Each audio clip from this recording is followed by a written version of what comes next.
What is it really like to be a private equity CFO? Today, we spoke to Victoria Bell, a former group CFO, non-exec director, and senior advisor to private equity. Having led finance functions through growth, turnaround, and finance transformation programs, Victoria brings a deeply practical and honest perspective on operating in high-growth, high-pressured private equity environments. In this episode, we discuss the realities of being a private equity CFO, the importance of data and exit preparation, how finance leaders build capability and resilience around them, and why governance, risk, and discipline ultimately lead to long-term value creation. Victoria is also preparing to row from California to Hawaii in a couple of months, so stick around to find out more about that.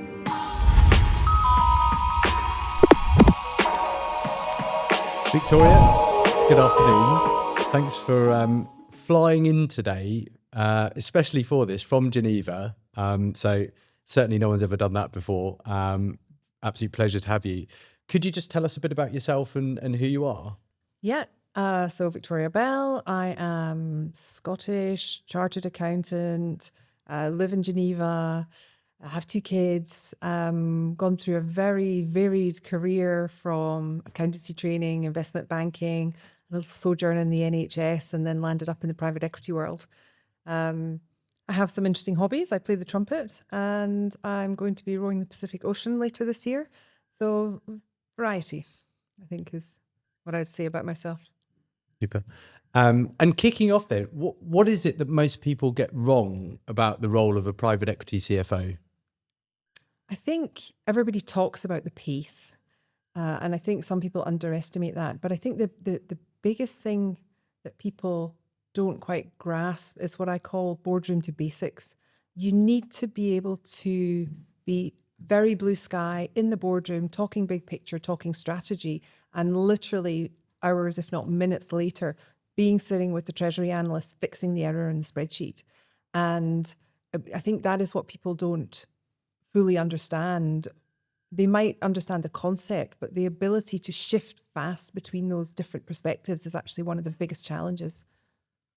And do you think that is that's a big difference between corporate kind of working in a listed business versus a private equity business?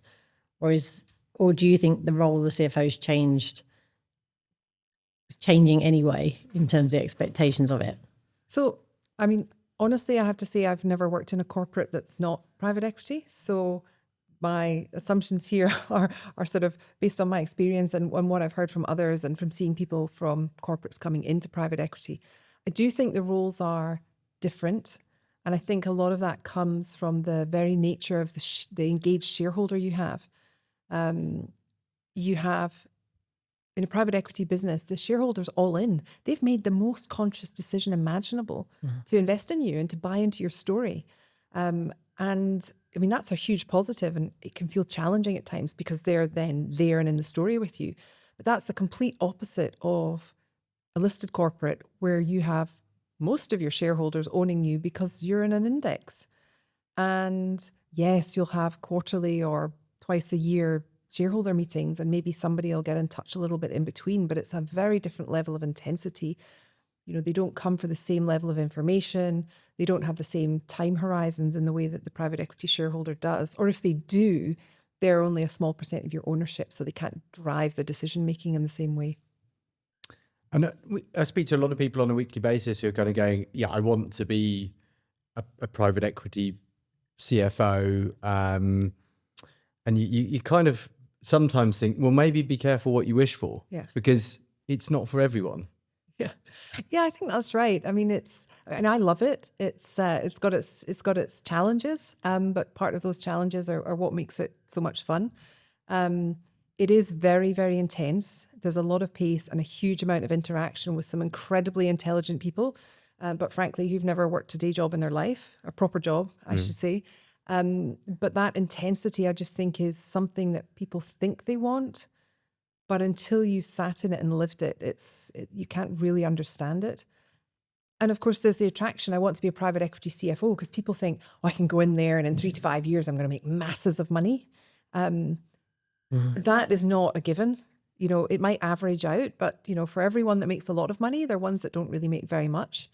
Yes, you get your salary and your bonuses, but you can't guarantee the big equity ticket. So when you take the pressure and the challenges on top, it's not always sort of the golden ticket people think it is. So I think you have to understand the environment and like that kind of dynamism and challenge and pace. Otherwise, it's very difficult to work in, I think. And how do you, when you're looking at opportunities for yourself, like what's the process you go through to assess them and kind of figure out whether they're right for you and whether you're right for that particular opportunity? So I think there's a few things that I look at. I mean, one is the fund.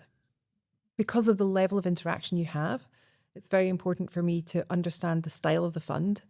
They're not all the same. I've probably worked in executive roles for 4 different funds, and they have some similarities, but they are not the same.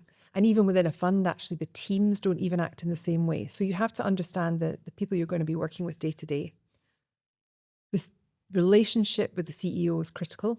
That's the other thing I would want to understand and spend time on. That is, you know, the most important relationship day to day. And that's not just about, do I like them? Do I get along with them? Do I believe in their strategy? It's also about what do they think about how you're going to engage with private equity? Because the CFO probably has the same, if not more, interaction with the fund than the CEO. And some don't really know or understand how to deal with that or have different ways in which they would like that dealt with. So understanding that perspective and how they will react to your engagement is important to know. And then there's just the broader perception around finance. Is there a sense from the CEO and the management team that everything's fine or everything's not fine? Do they really understand it? And do they care? And that might sound a bit simple, but some management teams and CEOs just don't care about finance. They don't really have a seat at the table. And there's sort of you're a back office function, you don't matter too much. And for me, that's a red flag, right? The finance function is not a back office function. We are not the finance function isn't there just to like book the numbers. We should be there as a strategic advisor. We should be there working in partnership across the business. So getting that idea of the perception of finance is very important. And you get that from talking to people in the finance function, but also to your peers and with the CEO to get that sense. That one's the hard one. Yeah. That one's not always the easiest The perception to find out. perception of finance.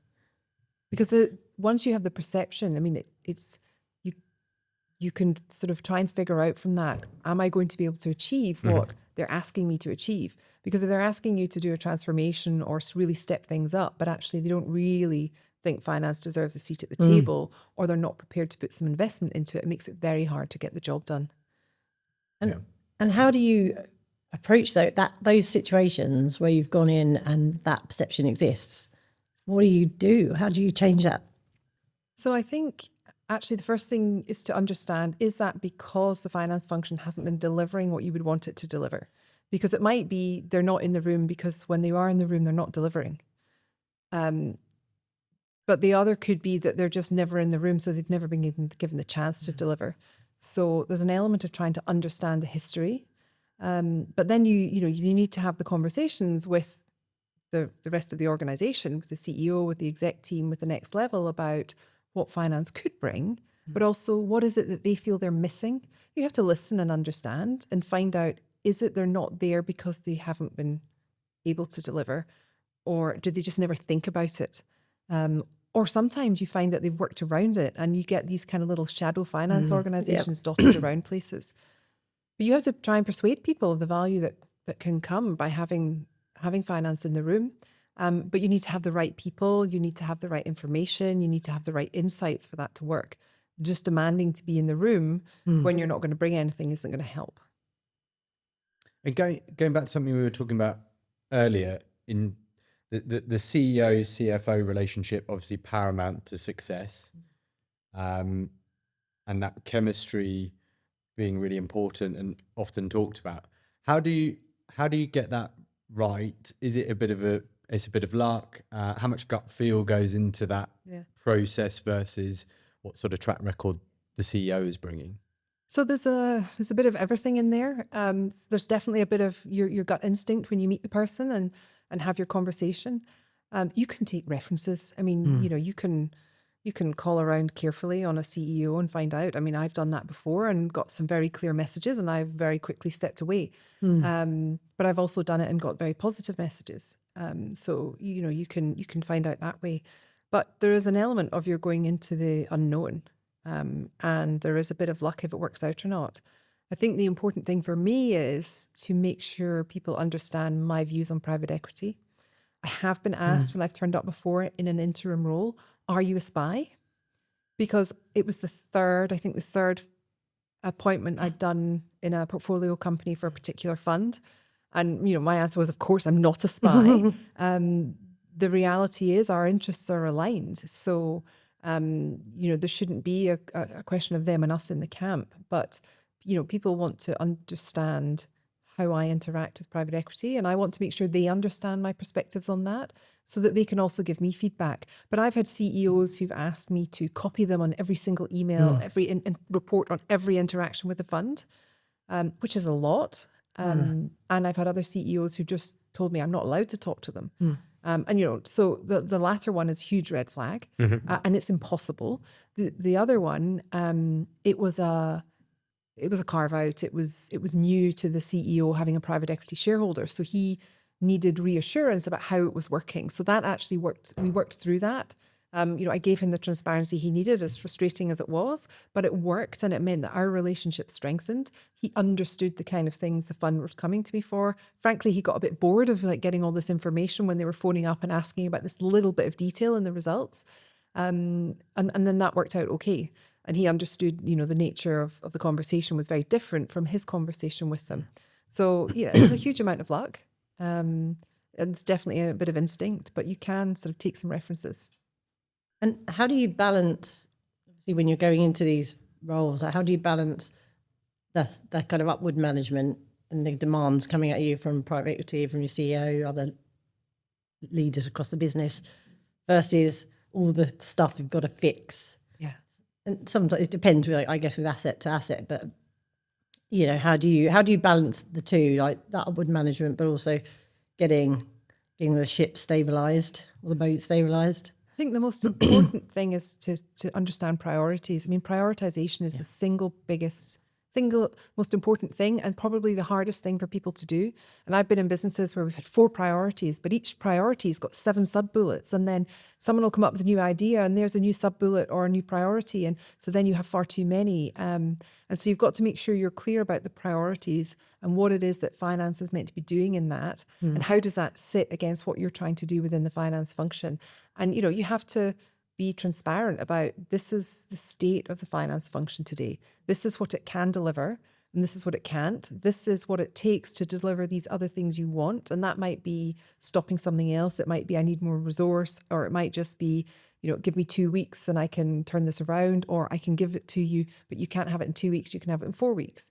So there's a real element of transparency. But at the same time, if you're overly transparent, people get bored. So it comes back to, what are the priorities? What do you need? Why? How can I deliver that? And how does that work in parallel with the improvements is the improvement of the finance function a priority? Yeah. Because if it isn't, and they're just putting demands on you, that's a challenge of its own. But you can say, fine, you don't want to fix it, you just want volume. Well, we do that in a very different way from, you want things, but you're also willing to do an improvement. If you don't want to fix it, we're just going to have to throw bodies at it, and which is effectively money. And that's kind of never ending. If you want to improve it, but you also want information, then you might temporarily throw bodies at it, but you'll also throw money into developing a sustainable solution. And do you see are there common challenges that you walk into when you take on a new role in the function itself? Yeah, I mean, in my experience, the biggest challenge is data. I think some of that is the nature of the assets private equity go for. They see a value opportunity, and very often you'll find an underinvested finance function. Or if it's a carve out, it's a finance function that's been used to working very differently. And so it needs investment in different areas. So I think there's a little bit of, it's in the nature of private equity, there will always be some work needing done to the finance function. But data is probably the biggest challenge. Do you have an easy way to get consistent data? And if not, how are you doing it, and can you improve it? And getting that early so that you can then build the track record, you can build the profile. I mean, the moment you're in, you're thinking about the exit, right? So one of the funds I worked with actually had a really great strategy of, in the first 6 months, we will work on the data, because we know that if, from our experience, if we leave it to the end, it's too late. And that was great. Now, it was a lot of work and a lot of investment, but they were clear up front. This is what we think we need. Are we all agreed on the KPIs? Are we all agreed on our strategy? Now we're going to invest. And it's not just finance data, it's all the operational KPIs as well. And that was a great strategy. It's a lot of work. But if you get that right at the beginning, that's really helpful. It's not that other funds don't think about it. It's just maybe not as programmatic. And again, it comes back to, what are the priorities? What does the CEO think of finance? Who was the CFO that was there before, and were they happy just to report, or were they wanting to provide insight? So there's almost always work to be done, in my experience, around data and systems. And there's probably work to be done around people. That might be changing people, but it will also be motivating people. You'll find that you might have a lot of jaded people who are in need of motivation. And maybe there are some people in the wrong place. But there is, I mean, give that a caveat. There is an element of, I've done a number of interim roles, so I'm always coming in when there's a gap. So maybe it's not going to be like that for every CFO coming into private equity. If you're coming into a permanent role, somebody else has left, it could just be a natural transition, and it might not be as difficult. But in my experience, data and people are the biggest challenges. And have you found that, in your experience, private equity is very happy to spend a lot of money on a big hitting CFO, and then when it comes to an FP&A director, a controller, there's not always necessarily the seriousness about those appointments or the backing or the budget to ensure success for the CFO? Well, I'd never say they're happy paying the big bucks to the CFO. I mean, we always want more. And actually, CFO compensation is an interesting discussion, whether it's permanent or interim. I think because of the whole idea of the private equity returns being less solid than it used to be, it's maybe not as easy for people to say, I've got a slightly lower salary than I was in a corporate. But in terms of the next layer down, it's a very interesting sort of data point when you go in and you see, okay, based on the size of this organization, the nature of where it is in its cycle, do I think that I'm paying above or below market for the kind of people that I've got here? Or are the people just either, overspect or underspect? I have heard anecdotally that there are some funds who are really good at paying and bringing in great CFOs, but they will not pony up the money basically for the next level down. It's a challenge always. You're fighting with everybody else at budget time, and the CFO, just because you're kind of running the budget doesn't mean you get special treatment. But it's always hard if you're starting with probably underscope staff trying to push it up. You've really got to find a reason. And that you tend to tie that into a broader transformation. Is that a question you should be asking in that, again, sort of due diligence of an opportunity phase when you're talking to the fund, saying, is their budget there? I don't know if you can tell at that point to kind of say, I'm coming into something and I know I can get great people. Yeah.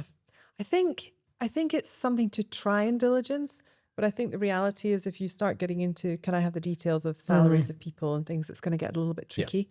What I tend to try and do is understand, how long have they been there? What was their experience before? Where else have they been?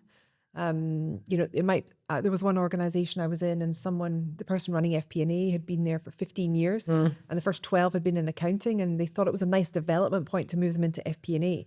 Now, that sounds great, but my initial nervousness was, I might have a really good accountant here who's got no FP&A experience and who's in an organization where there's a priority to improve the FP&A. They have no other reference point. No. So they don't know what different looks like, let alone good. So you can learn about these roles without necessarily needing to know the salary, but you'll not get all the information you want. But you can do your best. And I think one of the things to try and ask for, if you're doing your diligence in a role, is, can I have a conversation with one or two of the direct reports? Depending on the sensitivity of the situation, you might get that. And do you have, I guess, we all have our preferences, right, in terms of what we love about our roles. Are there any particular blind spots you have personally, and how do you plug those blind spots? Oh, I'm sure I've got lots of blind spots, but they're blind, so I don't know what they are. I do sometimes think that one of my blind spots is I'm so focused on private equity pace that I just try and go too fast. And, you know, a CFO, I was an interim CFO at a company pending the arrival of the permanent CFO. And one of the phrases he used to say was, we have to slow down to speed up. And it really stuck with me. You know, you can consistently drive, but sometimes taking that little pause, you know, for a couple of weeks can make a huge difference to enable you to pick up the pace later. And I think that probably has been a blind spot of mine. I think after spending some time with him and moving on to my other roles, I definitely took that on board. But you can get so carried away by the idea of pace that you kind of forget that you need a little bit of pause and reflection and sometimes a little bit more planning. And what did you find that was the biggest shift you had to do, mindset shift, I don't know, shift in focus when you went yourself from a CFO -1 space into into your CFO career? Well, interestingly, I've never done anything. I've never done a CFO -1. So I always say to my teams, I actually have no idea what your job is and what it is you're doing. So if I suggest something, you know, and it's wildly wrong, tell me. But maybe it's a good challenge. I was an investment banker and went straight into a CFO role. So I probably don't have a great insight on that. Yeah. Fair enough. But I think actually, going back to Neil, what Neil was saying around lots of people are intrigued and interested with the private equity world and particularly becoming a CFO within the private equity world. Like you've kind of got into that world through a very differentiated route. And so what would your advice be for other people that are kind of thinking about this? Kind of what routes are there, I guess? Well, I mean, my route came through investment banking, where I spent a lot of time working with private equity. So I'd seen that from the fund side and with the companies when we were working on a transaction. So I wasn't blind to private equity. It was actually kind of what I did day and night. I think for people trying to get into private equity, there's sort of two key things. There is, do you have experience of, maybe three, do you have experience of working in a private equity owned business where it has been successful? So try and get that experience. And it's probably easier to get in and get that experience when you're a little bit further down the chain. The second one is to just be a really great expert in a particular thing. Now that might be you're a deep expert in a sector, right? Now I kind of joke, not so much joking, if you desperately need the CFO to have sector experience, you've got bigger problems than the CFO. Because you've got X many thousand other people who know your business. Now it's a little bit flippant, but in some businesses it will really, really help to have an extremely experienced sector CFO. Or, head of FP&A, or if there's particular regulatory issues, or if it's pharma or finance or something. And then I think the third way into it is to have done a lot of transformation work, because there are always transformation projects going on in companies owned by private equity. And very often those projects will be 2-3 year programs, and they might take you as an interim or on a contract basis, but it will become a longer thing. And once you're in, then there's opportunity to move around. So you've got to find a way to get that experience. So I think it's move in early, or have deep sector expertise, or have the transformation capabilities. And do you think have you really got to want it and want to do it? And again, I think there's a lot of people you speak to kind of have this idea of it, and we talked about equity and the sort of potential for doing well financially out of it. But are there other reasons why you might want to? I mean, I don't think you really have to want it. I think a lot of it will depend on the fund you've got. So, the funds are on a spectrum, right? At one end you've got, they'll turn up for the board meetings. They'll probably ask some probing questions ahead of time and might have a couple of calls with you. At the other end, they're there with you every day for the first 18 months, at least one of them. And, if you're at that end where they're there with you all the time, it's a very different experience from the other end. So I think you really need to want to thrive in that environment if you're at the end where they're really into the detail and they're there with you all the time. And you've got to be really good at managing those relationships and be pretty resilient. So if you don't want it and you're in that position, I think it gets very difficult. And I've come across a number of CFOs. One of them went from the business he was in was owned by a fund that's sort of at this end, which was, thanks, we'll have a board meeting every, 1 or 2 months, and we'll have a few calls and everything's fine. And the business was acquired by one at the extreme opposite end. And I met with him between signing and closing, and so I had a very interesting conversation with him. And he said to me, "Hey, Victoria, these guys, they're asking me for all this information, and they phone me up on a Friday afternoon, and they're just going to have to learn." I just thought, this is not going to work out for him. It's not. Anyway, the deal closed 6 weeks later, and 8 weeks later, there was a new CFO. Now, I don't know how soon the fund had realised it. That didn't mean that this person wasn't a good CFO. It just meant that they weren't right for the fund and in that business at the same time. And I think that's one of the other things, businesses at different times need different things from a CFO, and that will also be influenced by the shareholder. I mean, at the other end, I was in a business where there was a CFO, and he said to me one day, "Victoria, what do you think would happen if I said to them, I don't want to invest?" And I said, "Well, I think it's pretty clear you'll be fired." And he's like, "Is it that black and white?" And I said, "Yes. If you're in the management team and you're not prepared to put your money at risk, you're not all in. There's not a place for you here. They expect you to be as all in as they are." So again, the amount of money you put at risk can vary. But if you're not prepared to stand behind that story, then they're going to take a very strong message from that, and you're not going to stay in that business. So yes, you need to have to want it. You need to want that business to succeed, and you need to want to put a lot of effort and put your own capital at risk. Yeah, that's a really good point. I think a lot of people must forget about you need to have skin in the game. Yeah. And the structures don't really exist anymore where they can kind of lend you the money and you don't really have to put it at risk. These days the tax man's all over that. So you really do have to put real money in. And it's quite scary. But at the same time, I'm not actually sure it changed very much for me. From the day the money wasn't in to the day the money was in, did it change? Probably not. But that might be because I just assumed I would have to do it from the outset. Yeah.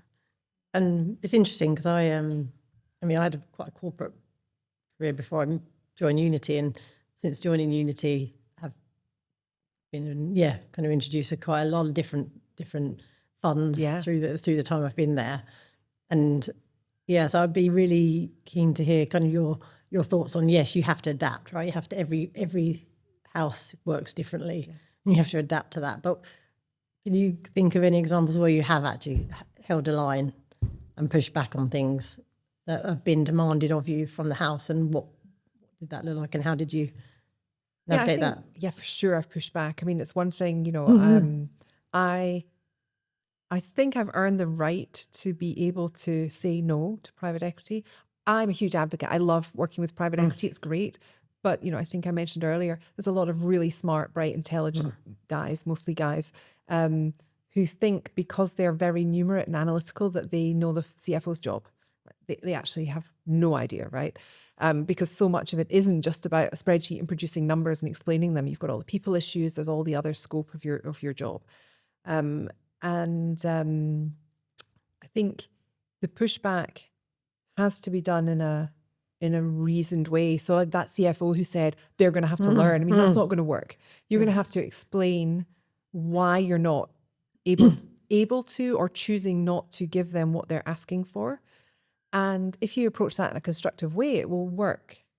It won't be easy, but it will work. So, for example, this information that you're asking for, I don't understand what you're trying to do with it. It's not something we currently track in the business.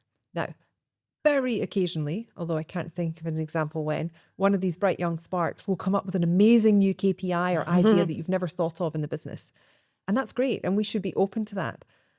But what you really need to understand is what is it you're trying to understand? And is there something that we already produce internally? Or is there something we can tweak? Or is it actually just irrelevant? So what is it that they're looking for? And that's the most important question. Then the other thing is, do we have capacity for this? And that's almost always the biggest question. Do we have capacity? So understanding the workload on the team and understanding what would have to stop for that to happen. And having that, again, that conversation, which can be quite direct. Sure, we can do that. But see, these other 3 things you asked for, are they lower priority? Because we'll have to stop. Or this thing that's a regular thing we have to do, well, we can delay that. But do you really want our monthly reporting instead of having it on 5 days? Are you okay with it on 15 days? Well, the answer is going to be no. So I think you have to understand your capacity. And I think you have to also say, yeah, okay, these are the things that we can do. So you've got to approach it not just always in the no.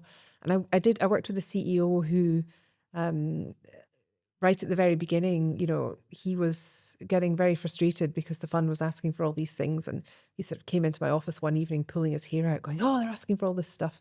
And they go through this cycle of saying no to everything. Yeah. And then they get frustrated, so they say yes to everything. And so a little bit of my job was helping coach him through how to work with private equity. And so we sat down with sort of the 4 latest demands and, we walked through them. And I said to him, look, this first one here, you're never going to be able to stop this. They do this on every single company, and here's why. So the goal here is to make sure when it's done, it's also done in a way that's valuable to us and it's not just for their purposes. So let's think about where that could fit and who could run it and, when we can do that.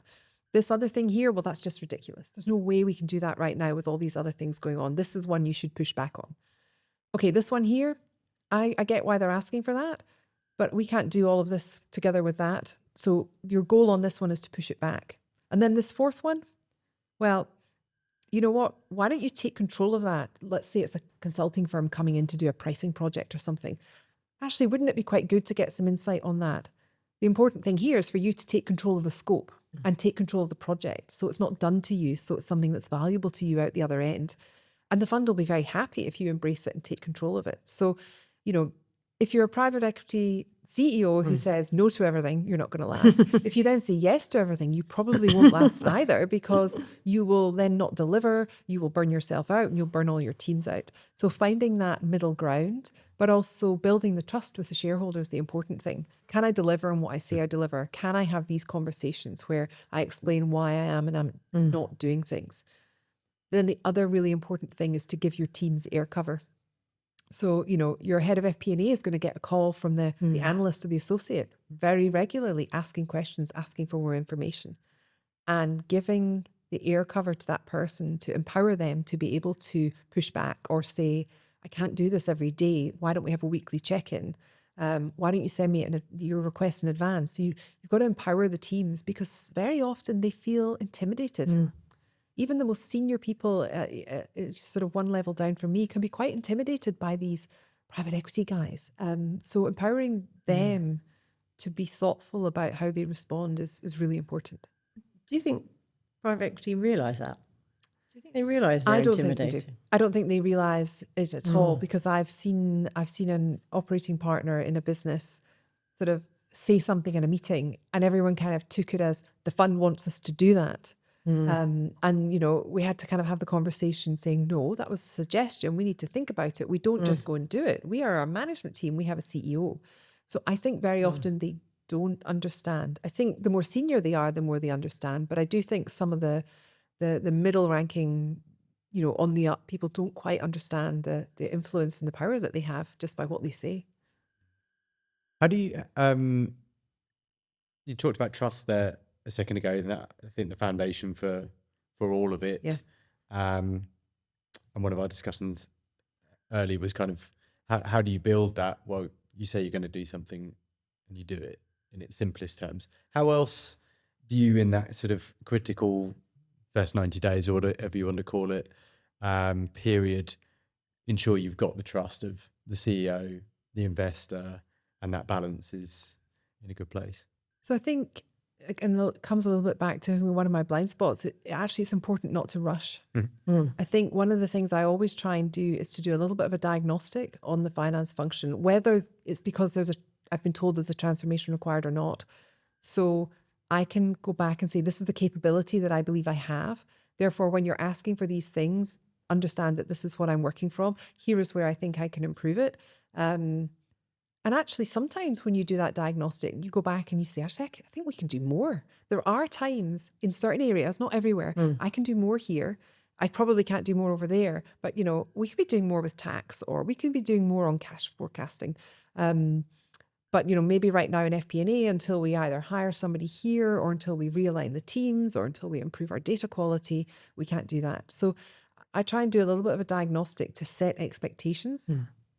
When I think back, most of my diagnostics are, yeah, we're really not where we want to be. So maybe I use it to manage expectations. I don't think that's deliberate. I think that it's the reality of the functions I've had. But I think if you are, you know, it's important to do that piece of work and be honest about what you can deliver. But you do have to deliver. You can't just say my function is terrible and it's poor and you're asking for too much.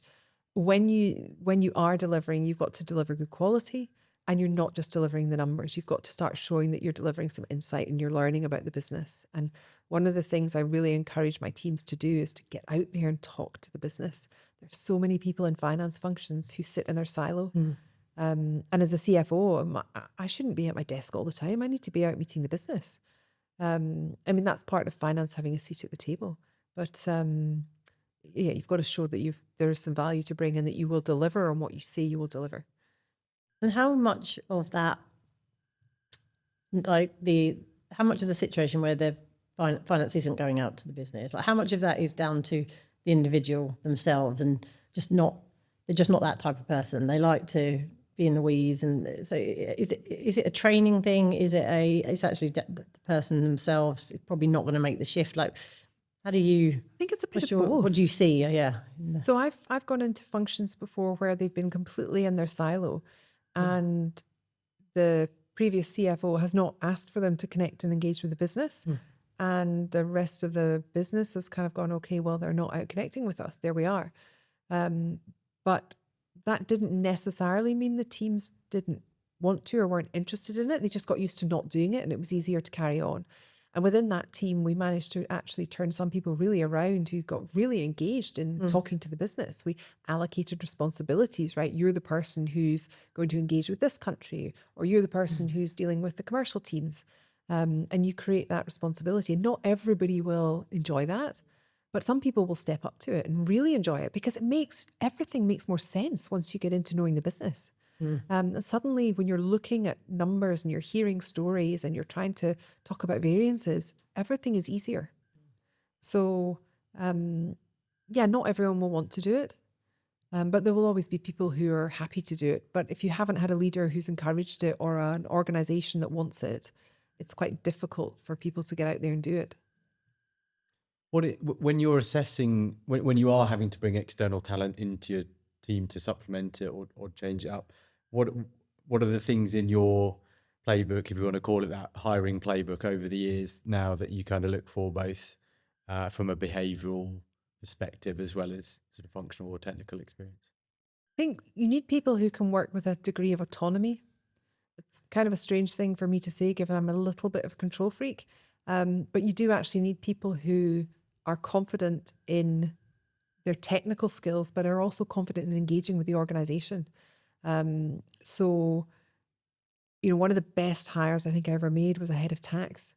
And this person was just very engaging. They were technically capable. When we interviewed, there were lots of very technically capable people, but this person knew her stuff and understood how to translate it to the business and was prepared to stand for it and prepared to go out and talk to people about it. And she was prepared to be autonomous. And just, you know, she didn't wait for me to say, why aren't you talking to this country? Why aren't, you know, do you know what's going on here? She would be proactively going out and saying, this is my responsibility. I can do this autonomously. Yes, she'll engage with me, but she doesn't need to sit and wait for instruction. So I think that's kind of one of the really important things that I look for. It's easier in certain functions than others. I mean, the FP&A and controlling function, you're probably going to be much more engaged. Tax, treasury, maybe accounting, depends what other, maybe procurement. You might be happier with much more autonomy because you just don't need to be in it in such a level of detail. But yeah, I mean, I've had a legal function and I'm no lawyer. I mean, studied law and then decided I really didn't like it and ran away from it. So, you know, you need someone who can be very autonomous in that kind of function if it's not in your core skill set.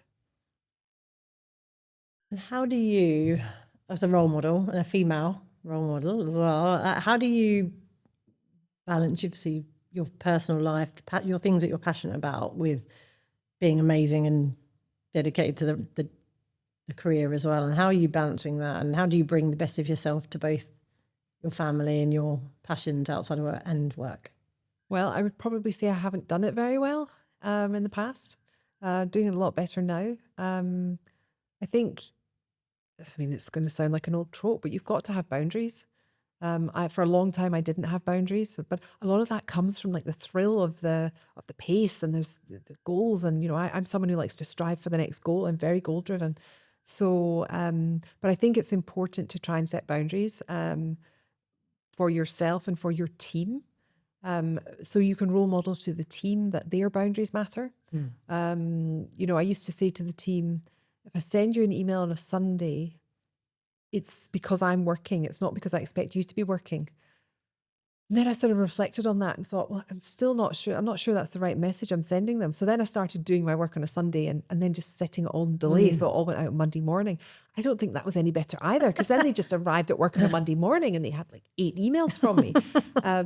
So, you know, there are ways of managing that. I mean, the reality of working in the kind of organizations and with the funds I worked with, yes, there's going to be work that's, you know, the hours are long and, you know, but I think you have to find things that are outside of work that are not about performance, for you to really switch your mind off. And we were talking before the podcast. I mean, I started playing the trumpet again a few years ago after suffering a bit of burnout. And when I first started playing again, having not played for 30 years, I was bringing that performance anxiety to it.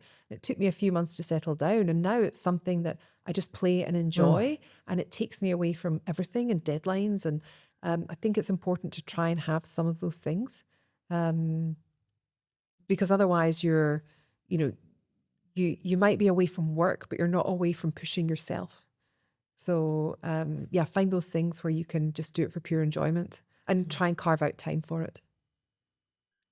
That's also where the sort of slowing down to go faster thing comes from? Have you having burnt yourself out before, you've learned from that for future things that you've just got to pace it a bit better, or you? Yeah, definitely. And I think the other thing I've learned is, having been so goal oriented, there is actually enjoyment in the process. Yeah. You know, it's like if you're hiking, right? You're trying to get to the top of the mountain, but actually the walk up the mountain is pretty awesome. So I think, you know, there is a bit of, you should enjoy the journey as you go. And one of the things that I love actually in the jobs that I do, and this would be true whether it's private equity or not, is I love building my team and I love seeing them flourish. And so it is very important to me that they get protected time, that they get the opportunity to grow, that they get the opportunity to develop. And I take a lot of joy from that. And so, you know, that's something else that sort of helps me slow down a little bit. What can you do practically at that point then with your the finance function, to ensure everyone is enjoying the view and the process? Often at times, you know, you speak to lots of people, it's kind of, there doesn't seem to be much fun. Yeah, I mean, especially at month end. Oh yeah. So it's funny. I mean, one of the companies I was at had a really great thing that they did all the time at the start of meetings. They had check-ins. It got a little bit too much because people would be checking, you know, be an hour-long meeting and there'd be 8 people, and you know, you'd be 25 minutes in, and you wouldn't have started the meeting because we were checking in. But conceptually, I think the idea is very good, and I used it with my team and encouraged my reports to use it with theirs. And it was about recognizing that we're all individuals and nobody really knows what's going on in everybody else's life.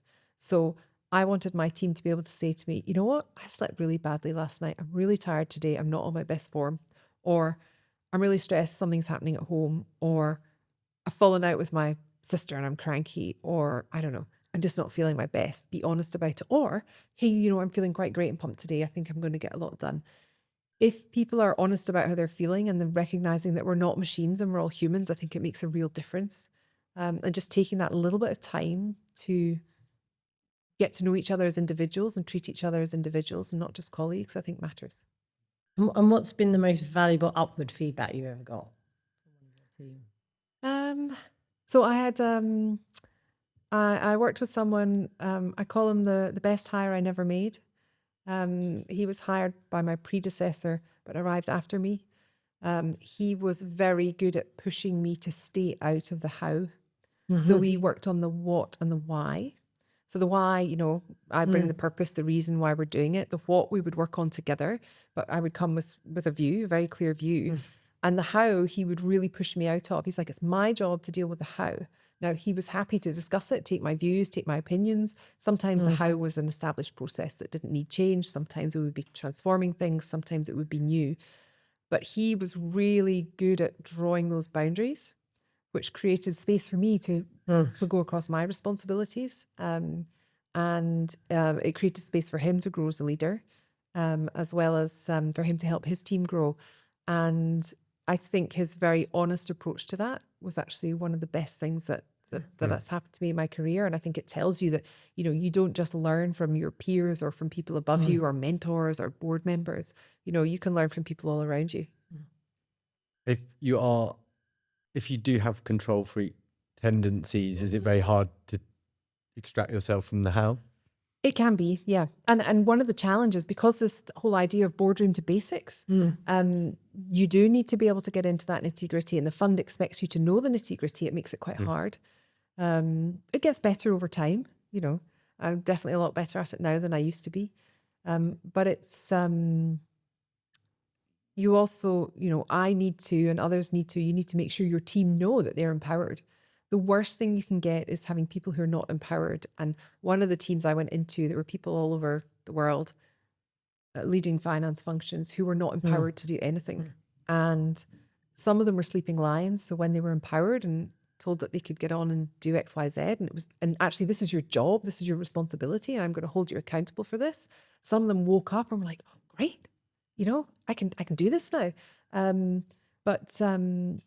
If you don't give them that space and you don't make it clear to them, it's very difficult. As you've gone through your career, what would you say was one of the most profound moments of your career, whether it's a positive or a not so positive kind of moment? And what did you take from that? And how do you change your approach to things off the back of it? I actually think one of the most profound moments was a bit of feedback I got from someone in one of my teams. She's 2 levels down from me. And I left the job. And she said to me at my leaving drinks, you helped us achieve what we didn't know we could achieve. And I was really moved by that, actually. And I just thought, as a leader, that is my job.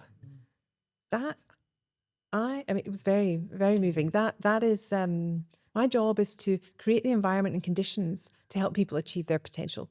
Now, my job is also to make sure I have the right people in the right buckets. But if I can create the space in the room for people to be able to achieve that, and for them to say, actually, I did more than I ever thought I could. That was really profound, and that stuck with me. So now whenever I work with people, I'm always thinking, am I giving you the space?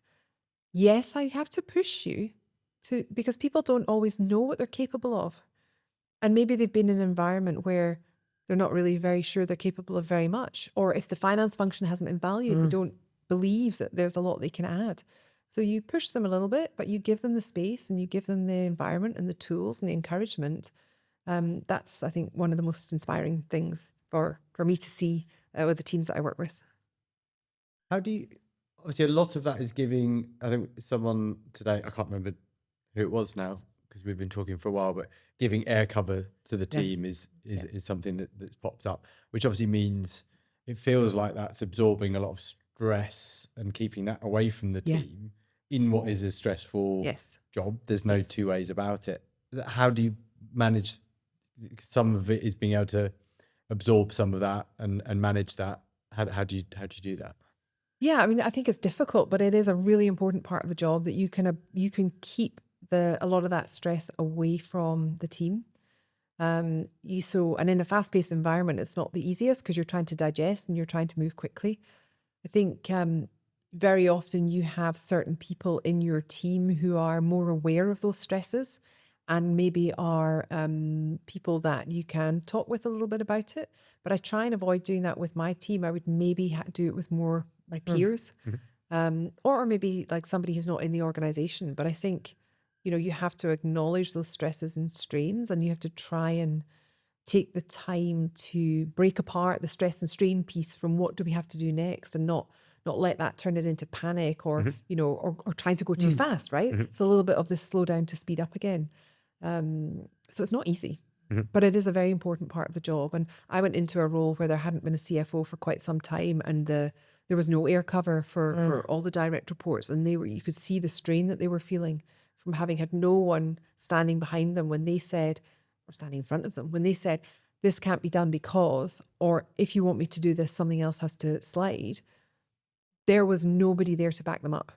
And all the strain was landing on their shoulders. And that's really difficult if you've got management team members coming to you, or if you've got the private equity fund coming to you and you haven't got anyone who's looking out for you and giving you air cover. But fresh Swiss mountain air, Yes. trumpet, Yeah. other tools or tactics to manage it? Rowing. Well, Well, I've taken on a little bit of a challenge. So I like challenges, right? I think, that's probably quite clear from the work that I've done. Everything's a bit of a challenge, and I like doing things I haven't really done before. And most of the things in my job, they're connected, but they're all kind of new. So my latest challenge actually is just for me. It's nothing to do with work. And I am going to be rowing the mid-Pacific Ocean from California to Hawaii later this year. Now that's a completely different mindset, and it's taking me right outside my comfort zone.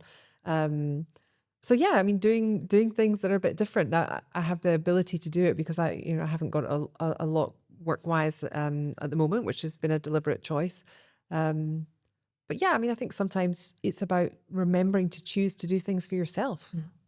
You can get very carried away with, I've got this job and it's really important and we're going at pace and it'll all be done in a few years, and then I've got my family and this has got to happen, and what about my friends, and what's happening in my house, and there's so much stuff going on in life, you forget to sometimes take a little bit of time to do something for yourself. I know that I did that for a while.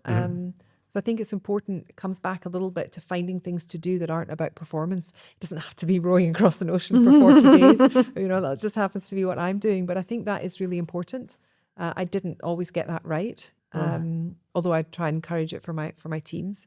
But that's what I would say to people who are doing it. I mean, the reality is, yes, there's pace, but you don't have to. A few hours or a day slippage is not going to be the end of the world in a 5-year investment cycle.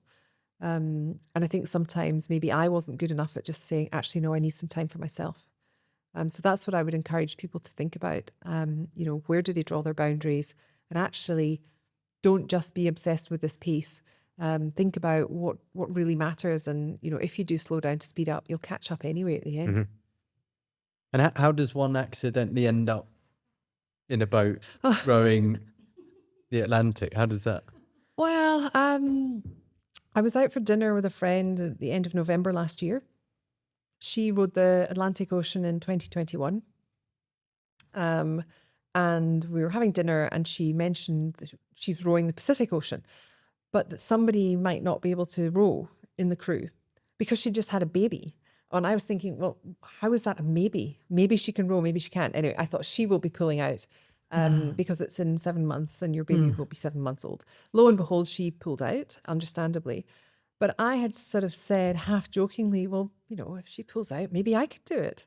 Now, my friend she is the most inspiring, motivating person I have ever met, just generally, but she's gone through a lot in her personal life. And she really made me believe I could do it. Someone who really believed in me. And suddenly I found myself saying, well, yes, I think I can do it.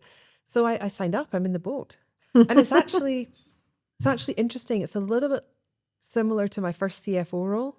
I had somebody who really believed in me and gave me an opportunity and said, I think you can do this. I was like, really? And he made me believe I could do it. And I did it. And it's amazing when you have people around you who see you and believe in you, what you can actually go and achieve. It's a little bit like me trying to help the teams achieve their best, right? You give them the space. So I suppose maybe I've learned a bit from that, from people around me. But yes, I'm now in this rowing boat, 40 days, we think, roughly. Unaided across the Pacific Ocean. Fantastic.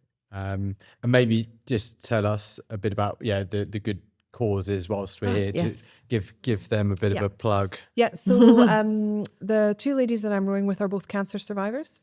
Actually, my friend rowed across the Atlantic Ocean without knowing she had stage 3 bowel cancer. So, what a phenomenal achievement anyway. And then the skipper, she's had skin cancer twice as well. So we are rowing in aid of Cancer Research UK, hoping to raise a good chunk of money for them. And if you want to find out more about us, if you Google Row for Life Pacific, you'll find us somewhere. We're on Instagram, LinkedIn, TikTok, we have a webpage. Brilliant. Find it anywher. We'll include some links Great, thank you. in when this goes live, hopefully in a couple of weeks' time. But can I ask one more question? Yes. What would you say? What advice would you give your 20-year-old self?